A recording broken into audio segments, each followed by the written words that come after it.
మీ business మా ప్రచారం to advertise on iNews YouTube channel సంప్రదించవలసిన నంబర్ 7842323399.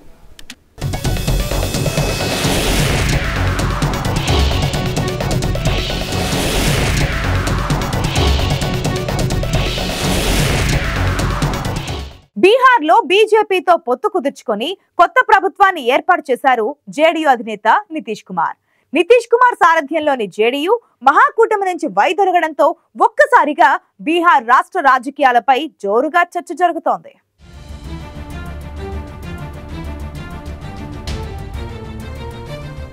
విపక్షాల ఇండియా కూటమి ఏర్పాటులో కీలక పాత్ర పోషించిన నితీష్ కుమార్ ఆ కూటమిని వీడి ఎన్డీఏ కూటమిలో చేరడానికి గల కారణమేంటి? నితీష్ కుమార్ కు కూటమి కన్వీనర్ పదవి దక్కకపోవడమే ప్రధాన కారణమా?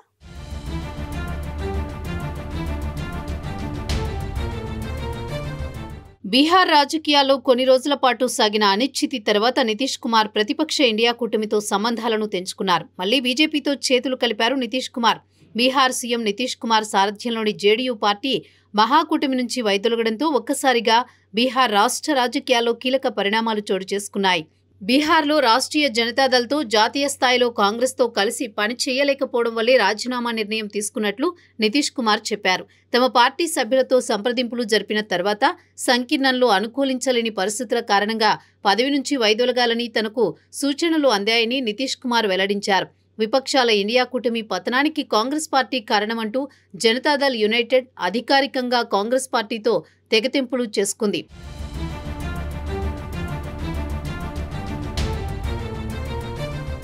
నితీష్ కుమార్ బీజేపీ మద్దతుతో బీహార్ రాష్ట్ర సీఎంగా 9వసారి ప్రమాణ స్వీకారం చేశారు. అయితే విపక్షాల ఇండియా కూటమి నుంచి జేడీయూ ఎందుకు తప్పుకోవాల్సి వచ్చింది అనే దానిపై ఆ పార్టీ అధికార ప్రతినిధి సీనియర్ నేత కేసీ త్యాగి వివరణ ఇచ్చారు. సంకీర్ణ నాయకత్వాన్ని హైజాక్ చేసేందుకు కాంగ్రెస్ ప్రయత్నిస్తోందని ఆరోపించారు త్యాగి. అంతేకాదు విపక్ష కూటమి నాయకత్వాన్ని బలహీనపరిచేందుకు తృణమూల్కు చెందిన మమతా బెనర్జీతో కలిసి కాంగ్రెస్ కుట్ర పన్నిందని ఆరోపించారు. డిసెంబర్ 19న జరిగిన విపక్ష కూటమి సమావేశంలో కుట్ర ద్వారా మల్లికార్జున్ ఖర్గే పేరును ప్రధానమంత్రి అభ్యర్థిగా ప్రతిపాదించారని అన్నారు. కుట్రపూరితంగానే మమతా బెనర్జీ ప్రధాని అభ్యర్థిగా ఖర్గే పేరును ప్రతిపాదించారని విమర్శించారు. అంతేకాదు ఇతర పార్టీలన్నీ కాంగ్రెస్కు వ్యతిరేకంగా పోరాడుతూ తమ గుర్తింపును తెచ్చుకున్నాయని త్యాగి స్పష్టం చేశారు. విపక్ష కూటమిలో సీట్ల పంపకాల ప్రక్రియకు కాంగ్రెస్ అడ్డుపడిందని, మిత్రపక్షాలపై అసమానమైన డిమాండ్లతో ఇతర నేతలకు అవమానాలకు గురిచేస్తోందని జేడీయూ ఆరోపించింది. కాంగ్రెస్ చర్యలు విపక్ష ఇండియా కూటమి ఐక్యత, సమర్థతకు హానికరంగా ఉన్నాయని అన్నారు. సీట్ల సర్దుబాటు ప్రక్రియను కాంగ్రెస్ లాగుతూనే ఉందని, సీట్ల పంపకం తక్షణమే జరగాలని తాము చెబుతూనే ఉన్నామని కేసీ త్యాగి చెప్పారు. బీజేపీకి వ్యతిరేకంగా పోరాడేందుకు విపక్షాల ఇండియా కూటమి వద్ద ఎలాంటి ప్రణాళికలు లేవని త్యాగి విమర్శలు గుప్పించారు.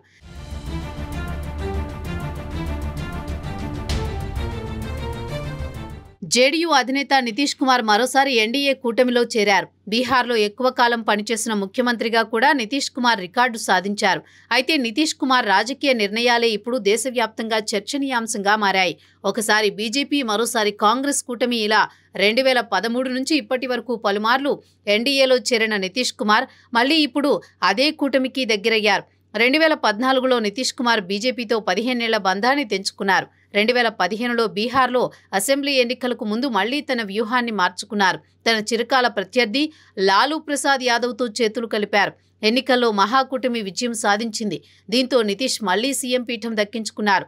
లాలూ ప్రసాద్ యాదవ్ కుమారుడు తేజస్వి యాదవ్ డిప్యూటీ సీఎంగా చేశారు.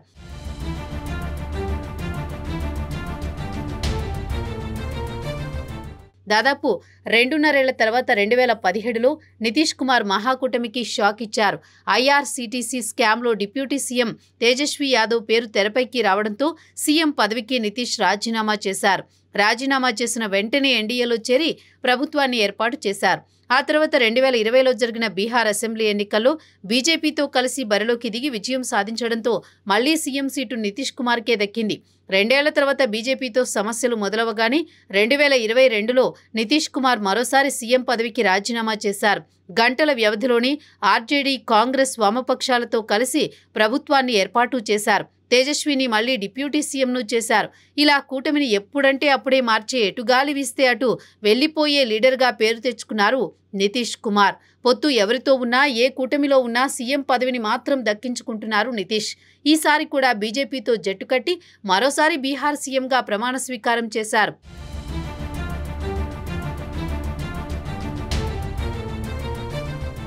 నితీష్ కుమార్ యూటర్న్కి రూట్ మ్యాప్ నెల రోజుల క్రితమే రెడీ అయింది. కానీ ఇప్పటి వరకు అది సీక్రెట్గానే ఉండిపోయింది.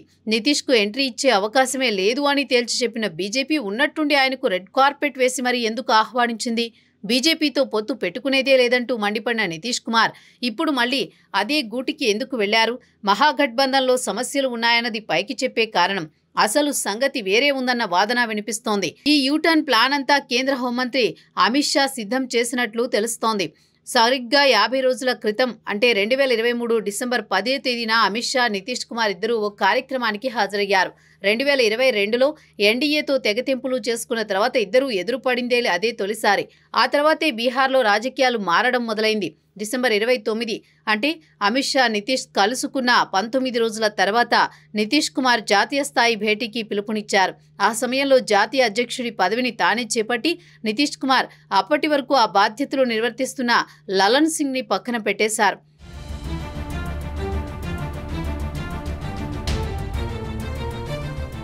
నితీష్ కుమార్ అధ్యక్షుడైన తర్వాత నుంచి అసలు కథంతా మొదలైంది.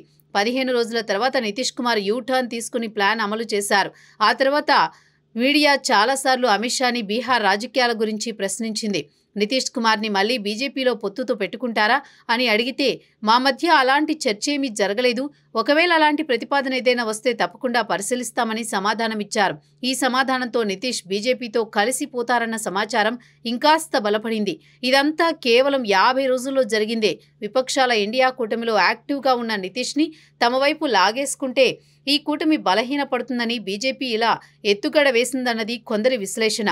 ఏదేమైనా లోక్సభ ఎన్నికల ముందు ఇంత తొందరగా అక్కడి రాజకీయ పరిణామాలు మారిపోతాయని ఎవరూ ఊహించలేదు. మరోసారి ఎన్డీఏ కూటమిలో చేరిన నితీష్ కుమార్ బీహార్ సీఎంగా బాధ్యతలు చేపట్టారు. బీహార్లో ఎక్కువ కాలం పనిచేసిన ముఖ్యమంత్రిగా కూడా నితీష్ కుమార్ రికార్డు సాధించారు. అయితే నితీష్ రాజకీయ నిర్ణయాలే ఇప్పుడు దేశవ్యాప్తంగా చర్చనీయాంశంగా మారాయి. ఒకసారి బీజేపీ, మరోసారి కాంగ్రెస్ కూటమి ఇలా 2013 నుంచి ఇప్పటి వరకు పలుమార్లు ఎన్డీఏలో చేరిన నితీష్ కుమార్ మళ్లీ ఇప్పుడు అదే కూటమికి దగ్గర అవ్వడంతో ఈ ప్రభావం లోక్సభ ఎన్నికలపై పడే అవకాశం ఉందనే చర్చ మొదలైంది.